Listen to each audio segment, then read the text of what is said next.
Hurry, hurry! We're late for class. Allah subhanahu wa ta'ala, as the creator of the universe, who has brought everything into existence. Zakaria and Muhammad, how good of you to join us.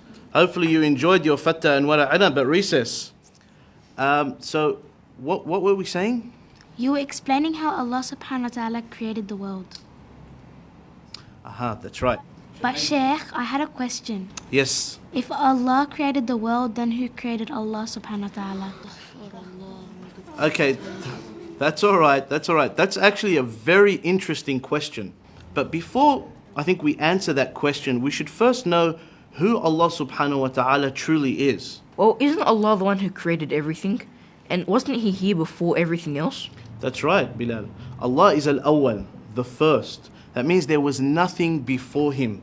Allah subhanahu wa ta'ala is, was, and will always exist. So the question, who created Allah, doesn't make any sense, because the word Allah means the one who is uncreated. Sheikh, can you explain that a bit more?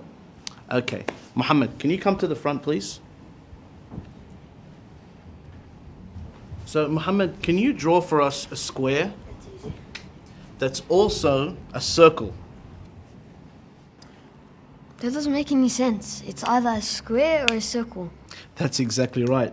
Thank you, Muhammad. You can go to your seat now.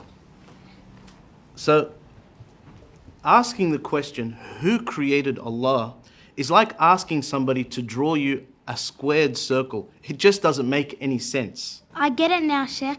There's a problem with the question. That's exactly right. The question doesn't make any sense. But that's not all.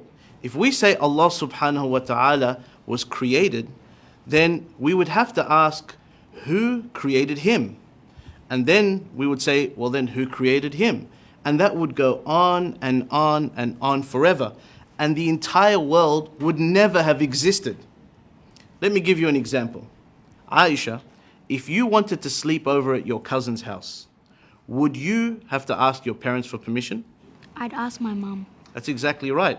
Now, what if your mum had to ask your father for permission? And then your father had to ask his father for permission. And that goes on and on and on and on. Would you be able to go to your cousin's house? No. So what needs to happen for you to be able to sleep at your cousin's house? Well, that's easy. Someone would have to be able to make the decision without having to ask anyone else. That's exactly right. Likewise, the world would never have existed unless Allah had created it without relying on somebody else. For if He had to rely on somebody else, this world would never have existed. It is necessary for this world to have a creator that is awesome, He is absolutely powerful, He is uncreated, and He is the originator of all things, and that is Allah. If you enjoyed this video along with all the other content that OnePath Network produces, please support us so we can create more beneficial content for the world. Go to onepath.network.com and you can support us from as little as $1 a day. Jazakumullah khair for your support.